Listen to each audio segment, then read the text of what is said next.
Olá irmãos, a paz do Senhor Yeshua. No vídeo de hoje nós vamos entender o porquê que o povo de Daniel não é somente judeus. É judeus e gentios e engloba todos nós, engloba gentios de todas as gerações. Nós vamos entender isso. Eu também vou mostrar para vocês por que a gente tem aprendido que o povo de Daniel é somente judeus. Existe uma finalidade para isso. E, na verdade, se resume em sustentar uma doutrina e também não prestar atenção no que está lendo, ler somente letras, não meditar no que está lendo, não contextualizar os textos. Nós vamos fazer uma leitura de Daniel e aí eu vou começar a explicar para vocês. Nós vamos entender o porquê que o povo de Daniel não é somente judeus e porquê que as 70 semanas elas não estão determinadas somente sobre judeus. Em Daniel 9, no verso 23 diz o seguinte: No princípio das tuas súplicas saiu a ordem e eu vim para te declarar, porque és muito amado. Considera, pois, a coisa e entende a visão. Essa coisa aqui é a palavra, né, que o anjo iria explicar. 70 semanas estão determinadas sobre o teu povo e tua santa cidade, para fazer cessar a transgressão, dar fim aos pecados, para expiar a iniquidade, para trazer justiça eterna, para selar a visão e a profecia e ungir o santo dos santos. Como é que te foi ensinado? 70 semanas estão determinadas sobre o teu povo, falando para Daniel, e tua santa cidade. Então essas 70 semanas, da parte de Deus, visualiza o povo de Daniel e a Jerusalém de baixo, e não os gentios, e não a Nova Jerusalém. Se isso fosse assim, nós teríamos um problema grande de contradição das Escrituras. O que Deus está dando aqui, o que eu vou explicar para vocês, o que Deus está dando aqui é um ponto de partida para a contagem das 70 semanas, iniciando através de um santuário terrestre, mas que no final dessas 70 semanas, Deus já estava mostrando para a gente um santuário celeste, de maneira que o santuário terrestre iria servir de modelo para a gente começar a entender coisas espirituais que Paulo entendeu e escreveu em Efésios 2. Aqui é um problema grande de falta de meditação. Meditação mesmo. Alguém pode dizer, Luiz, você falou que teria problemas graves de contradição. Qual seria a contradição? Contradição número 1. Se as 70 semanas estão determinadas somente sobre o povo de Daniel, que seria somente judeus, e isso visualiza somente um santuário terrestre e a Jerusalém terrestre, contradição número 1. Nós não poderíamos fazer parte das justiças de Deus, de 7 passos, 7 maravilhas que o Senhor iria distribuir sobre o povo de Daniel. Porque aqui diz, 70 semanas estão determinadas sobre o teu povo e tua santa cidade para finalidade, objetivo, conclusão, fim, com o fim de fazer cessar a transgressão, para dar fim aos pecados e para expiar a iniquidade. E para trazer justiça eterna, meditando somente nesses 4 pontos, isso teria que ser estabelecido sobre judeus somente. Olha como as pessoas não meditam. Expiar a iniquidade, isso na antiga aliança, no modelo da antiga aliança, era feito na sexta festa, no dia da expiação, conhecido como Yom Kippur, no mês 7, dia 10. Todo ano, uma vez por ano, a festa mais importante. Antes de introduzir as pessoas no tabernáculo. A festa dos tabernáculos, estudando ela pelos profetas, iria ser uma revelação do reino milenar do Senhor, aonde justiça eterna estaria estabelecida na terra. Todos os povos, línguas e nações iriam estar debaixo da autoridade do rei. Yeshua seria rei sobre toda a terra. Yeshua não é rei ainda. Ele é rei dos reis, mas não assumiu o seu poder. Os profetas mostram isso, que ele não assumiu o seu poder de reinar. Ele está esperando o tempo ainda. A expiação da iniquidade era feita na Arca da Aliança. E a Arca da Aliança ficava no Santo dos Santos. Você pode ver que a 7ª maravilha a ser concluída no final das 70 semanas é ungir o Santo dos Santos. Então a primeira contradição que nós teríamos é que nós não poderíamos fazer parte da expiação da iniquidade, que o escritor de Hebreus mostra que Yeshua fez no madeiro. Logo ao introduzir a sua carta, ele fala, tendo ele feito a expiação dos nossos pecados, ascendeu à destra de Deus. Pensa, isso é somente sobre o povo judeu? Só por aí a gente já dá para entender, sem ler muitos profetas, que o povo de Daniel não é somente judeus. Alguém com a mente muito engenhosa pode dizer, as 70 semanas estão determinadas somente sobre os judeus, mas as maravilhas do Evangelho, os gentios são coparticipantes, porque Paulo escreveu lá em Efésios que os gentios são coparticipantes pela promessa e pela fé em Yeshua. E primeiro, da onde Paulo tirou isso? Que os gentios são coparticipantes da promessa. Quando a pessoa não sabe a resposta e tem preguiça de meditar, ou ela medita e não consegue a resposta porque ela não tem uma mente com os profetas exercitada nos profetas de Deus, então ela diz, foi revelação do apóstolo Paulo, eu não vou duvidar dele. Mas toda a revelação que o apóstolo Paulo recebeu, e ele mesmo escreve, que as coisas que ele escreve é para a igreja entender. a gente tem como comprovar pelos profetas. Paulo leu isso daqui, entendeu que o povo de Daniel não é somente judeus, e sim também gentios, e passou por outros profetas também, porque o profeta Daniel não é um profeta que se estuda isoladamente, e escreveu lá em Efésios que judeus e gentios formam um só povo, e que os gentios são coparticipantes da promessa. Não porque Yeshua veio para o que era os seus, e os seus não receberam, então Deus pensou, bom, enviei meu filho para os meus. Eles não receberam, então eu vou fazer ciúme neles e vou enviar o meu filho para os gentios. Boa ideia. O plano da salvação dos gentios já estava distribuído pelos profetas. Um plano que você precisa conhecer. Um plano que talvez você pensa que você conhece ele, mas você não conhece. Se conhecer o plano de Deus, você certamente vai saber quem é Efraim e Judá, qual é o plano que Deus usa, o papel que Efraim e Judá desenvolve no reino de Deus. Você não iria fazer separação entre judeus e gentios, você não iria tirar a igreja da profecia mais importante da Bíblia, que é as 70 semanas, você não iria entrar em contradição. Porque quando você retira a igreja da profecia mais importante da Bíblia, você automaticamente entra em contradição. Porque por um lado você afirma que os gentios receberam expiação, justiça eterna, que os gentios recebem tudo que foi prometido ao povo de Israel, mas por outro lado, você fala que é somente sobre o povo judeu, as 70 semanas. Mas é justamente as 70 semanas que traz esse efeito de salvação, de justiça eterna, de tudo que nós precisamos para se encontrar com o Senhor. É as 70 semanas, por isso que ela é a profecia mais importante da Bíblia. As 70 semanas cuida de revelar a primeira vinda e a segunda vinda de Yeshua. Ela é a profecia mais importante da Bíblia porque dentro dela cabe todas as demais profecias antes do milênio. Ela cuida de revelar tudo isso. E se você estuda ela com as festas, você vai enxergar muito mais do que você pensa que a Escritura está dizendo. Muito mais. E se você pega algumas palavras hebraicas para estudar o profeta Daniel, entendendo, se aprofundando, pesquisando mesmo, você vai ver que a palavra é incrivelmente perfeita. Eu não teria coragem de retirar a igreja das 70 semanas e de falar que ela é distribuída, recortada, somente sobre o povo judeu, e ao mesmo tempo dizer que os gentios são participantes das maravilhas que ela estabelece na terra. Eu não teria coragem de falar isso porque isso seria contradição. O que eu tenho coragem de fazer é provar que o povo de Daniel é também gentios. Isso eu tenho coragem de fazer, e tenho prova nos profetas. Tudo isso que eu falei está dentro da primeira contradição. A segunda contradição que nós iríamos encontrar, baseada nessa interpretação que foi ensinada para você, é que as 70 semanas traz sobre a terra, sobre a Jerusalém e sobre o povo de Daniel, a unção do Santo dos Santos. E você vê que, realmente, de fato, o ponto de partida que Deus está dando para a contagem é um santuário terrestre. Verso 25. Sabe e entende, desde a saída da ordem, para restaurar e para edificar Jerusalém, até ungido ao príncipe, 7 semanas e 62 semanas, e as praças e as circunvalações se reedificarão mais em tempos angustiosos. Depois das 62 semanas será morto ungido e não estará. E o povo de um príncipe que há de vir destruirá a cidade e o santuário, e seu fim será num dilúvio, e até o fim haverá guerra, desolações estão determinadas. Se você não tomar cuidado, quando você lê essa parte aqui, o povo do príncipe que há de vir destruirá a cidade e o santuário, baseado nos blogs que você vê por aí, e alguns estudos que estão no YouTube, você vai olhar lá para o ano 70, depois da morte de Yeshua, e vai ver os romanos destruindo o templo, e vai falar, se cumpriu a profecia que estava falada em Daniel 9. E aqui não tem nada a ver com o ano 70. Nada a ver. Você está com preguiça de ler e de estudar as escrituras. Você tem muito ânimo de entrar no Google, procurar blog, entrar no YouTube, procurar algumas mensagens, tudo mastigada, para você ouvir e vir aqui eles vão dar o verso de referência, né? Ah, foi no ano 70 porque tal e tal e tal, e aparece o verso de referência. Aí você vem na Bíblia, é verdade, leu 2 versos, é verdade.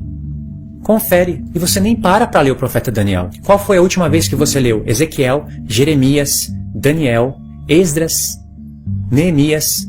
Qual foi a última vez que você leu esses profetas? Para você entender aqui tempos angustiosos, que diz aqui, vai ser construído mais em tempos angustiosos, você precisa de Esdras e Neemias, porque é ali que está os tempos angustiosos, mostrando como foi. Você precisa de um contexto histórico bíblico. Qual foi a última vez que você leu Levítico 23 e estudou sobre as festas? E separou elas para ver o que estava sendo falado ali estudar sobre as festas não é só você falar Páscoa, Asmos, Primícias, Pentecoste, trombetas, expiação e tabernáculos. E saber ali um pouquinho das datas. Isso não é estudar as festas. Isso é apenas um resumo, uma síntese de um grande resumo. E quem estuda somente Levítico 23 não entende sobre as festas. Porque Deus, na Torá, ele distribui eventos que devem ser feitos nas festas, ele distribui por toda a Torá. De maneira que se você quiser entender, você vai ter que caçar, buscar as peças do quebra-cabeça. Em Levítico 23 vai estar falando do dia da expiação, antes da festa dos tabernáculos e depois das trombetas. Só que não vai estar falando detalhes. O detalhe está em Levítico 16, está antes. Em Levítico 23, não vai estar falando que o povo tinha que pegar 2 trombetas de prata, e essas 2 trombetas de prata teria que ser feito de prata, não podia ser feito de chifre de carneiro, e teria que ser dado para o povo chamar, anunciar, sabe? Convocar o povo para o dia das festas. E teria 4 tipos de toque. Isso você não vai encontrar no livro de Levítico. Você vai encontrar em Números 10. Depois que o povo recebesse a expiação pelos pecados e o sumo sacerdote saísse do templo, o povo teria 5 dias para separar a palha do trigo e pisar as uvas. E recolher as primícias e levar para os tabernáculos. Isso você não vai encontrar nem em Levítico e nem em Números. E o próprio nome da profecia, 70 semanas, Shavuot, te faz lembrar da festa das primícias. Porque é festa das semanas. A festa das primícias é chamada de festa das semanas. Então o segundo erro, a segunda contradição que você iria encontrar é que, sabendo que Deus deu o ponto de partida para a contagem das semanas, visualizando o santuário terrestre, você teria que fazer os cálculos. E entender que no final das 70 semanas, o Santo dos Santos teria que ser ungido. Comece a fazer os cálculos. O cálculo das 70 semanas não cabe em dias literais. Só vai fazer sentido em semanas de anos. E Daniel, já antes de receber toda a revelação do Novo Testamento, isso quer dizer que ele nem recebeu, né? Não recebeu o Apocalipse. Mas Daniel já fazia esse cálculo. Ele entendeu isso. Isso é explicado em Daniel 10. Então a profecia só tem lugar de espaço de cumprimento em semanas de anos. E há um porquê disso. Quando você entender o porquê disso, você vai entender o porquê 70 anos de cativeiro. É uma numerologia da parte de Deus tremendamente reveladora e revela os tempos. É um parâmetro. E depois que você tem ele, você consegue discernir o que é certo e o que é errado só de você ouvir a pessoa falar 3 minutos. Às vezes nem precisa disso. Ela solta uma frase relacionada aqui, na Daniel 9, e você já sabe qual mais ou menos tudo que ela enxerga para frente daqui. Você consegue ler. Por isso que eu falo, quando você está sobre o efeito da Torá, dos profetas, e não sobre o efeito do cristianismo, e não sobre o efeito do conceito judaico, você consegue ler diversas situações por vários ângulos. E isso em pouco tempo, porque a sua mente fica treinada. Então, se no final das 70 semanas tem o objetivo de ungir o Santo dos Santos, e como alguns mesmo afirmam, teu povo e tua santa cidade, então, ungindo o Santo dos Santos, se iniciaria sacrifício pelos pecados novamente. No livro da lei, para que se unge o Santo dos Santos? Para inaugurar o templo. Se unge o Santo dos Santos uma só vez. É para consagração. Quando o templo é profanado, é derrubado, e aí quando ele precisa ser levantado novamente, tem que ungir. É para consagração. E para começar o uso. E começar o sacrifício pelos pecados. Com sangue de animais. A própria expiação, que está aqui em Daniel 9, é feita na Arca da Aliança, dentro do Santo dos Santos. Mas se a própria profecia fala fim de pecados, cessada a transgressão, expiação da iniquidade e justiça eterna, é uma expiação de uma vez por todas. Por isso que logo em seguida fala justiça eterna. A justiça, no tempo da Antiga Aliança, o povo recebia justificação, recebia expiação pelos pecados uma vez por ano. Se eles não trabalhassem, não fizessem as obras da lei para que as festas fossem concluídas, Deus não perdoaria o pecado deles. Mas como Deus mesmo fala, tereis os vossos pecados perdoados, sereis expiados, uma vez por ano, dependendo das obras da lei, que iria servir de aio, de condutor, levando eles até o Messias, até que ele viesse nos tempos determinados. Então só por aqui dá para ver que no final da profecia Deus já não está visualizando um templo terrestre, e sim o nosso corpo, que é templo de Deus. E aqui também você tem o tempo das festas. A profecia chama 70 semanas. Lembrou da festa das primícias, não lembrou? A festa das primícias é chamada também de semanas e é feita é realizada. Tem o primeiro dia da festa, que é depois da festa da Páscoa e dos asmos, né? Festa da Páscoa é chamada de asmos também. Aí se inicia as semanas. 7 vezes 7 semanas. Aparece o número 49. E depois, dia 50. Deus separou o dia 50 das 7 semanas. As 70 semanas, também quando você faz 70 vezes 7, porque isso que é 70 semanas, você vai encontrar com o número 490. Semelhante à festa das primícias, 49, 490. E depois teria a contagem das semanas de anos. É um assunto que eu não vou falar agora, mas está envolvido aqui também. E a contagem das semanas de anos iria apontar para um jubileu, ano 50, e não dia 50. Mas você pode ver que há um paralelo íntimo, perfeito com a festa das primícias. Depois das primícias, vem o Pentecoste, que é o dia 50, a gente tem trombetas. E depois das trombetas, expiação da iniquidade, que está aqui, ó. Aqui, as 70 semanas fala das festas, dos tempos determinados e das maravilhas, das obras do Messias que estavam testemunhadas pelas festas. Por isso que você vê aqui expiação da iniquidade. Expiação da iniquidade é a sexta festa, e depois disso tem tabernáculos. O Espírito Santo aí já dava a entender que sem expiação pelos pecados, ninguém iria para a festa dos tabernáculos. Ninguém vai para o milênio. Primeiro pecados expiados, que nem todos terão. E depois, milênio. E no milênio tem justiça eterna estabelecida sobre os que tiveram os pecados expiados. Entendeu? No milênio você vai ter justiça eterna estabelecida sobre aqueles que passaram pela expiação. Por isso que Deus já dá a dica. Expiação da iniquidade e justiça eterna. Falada aqui. As 70 semanas tem essa conclusão. Expiação da iniquidade e justiça eterna. O primeiro corte que o anjo dá na profecia, desde a ordem, para restaurar o templo, etc., haverá 7 semanas. Já mostrou a festa das primícias aí. Quando Yeshua veio, morreu pelos nossos pecados, ressuscitou à destra de Deus. Ele estabeleceu justiça eterna na terra? Em que terra que ele estabeleceu isso? Porque no mundo nós não vemos justiça eterna estabelecida. Paulo fala, nós somos salvos, recebemos a justificação, a vida eterna. Ele até fala que Yeshua aniquilou o pecado, aboliu a morte. Mas você não peca, você não morre, não se comete iniquidade, é solto aí no mundo. João não escreveu na epístola dele que o mundo jaz no maligno. João tinha 70 semanas na mente, porque ele fala, para isso que o Filho de Deus se manifestou, para aniquilar as obras do diabo. Ele aniquilou, ele já abriu o caminho para a igreja começar a trabalhar com ele. E está à destra de Deus, mas ainda não aniquilou. Ele vai aniquilar as obras do pecado, o que está sendo falado em Daniel 7 mostra isso. O chifre pequeno ainda vai fazer guerra contra os santos durante 3 tempos e meio, e aí é um mistério muito grande, uma revelação muito grande, que está intrinsecamente ligada com as festas, e aí ele vem e faz justiça aos santos. Aí você tem o estabelecimento da justiça eterna. Então você procura o ponto de partida para começar a contagem das 70 semanas e começa a contar. Vai passar o tempo da Pérsia, aquele santuário que começou a ser edificado, que é mostrado em Zacarias. Eu até esqueci de mostrar, você precisa ler Zacarias também. Você precisa ler Zacarias, Neemias, Esdras. Pelo menos esses 3, para você entender essa parte aqui. Então aquele templo que é mostrado nesses 3 profetas, você vê que é ali que se começa o ponto de partida, visualizando aquele santuário. Mas aquele santuário é edificado, é ungido e não chegou à justiça eterna. E as 70 semanas nem cabe ali. Depois a gente passa para o tempo da Pérsia e vai até o tempo da Grécia.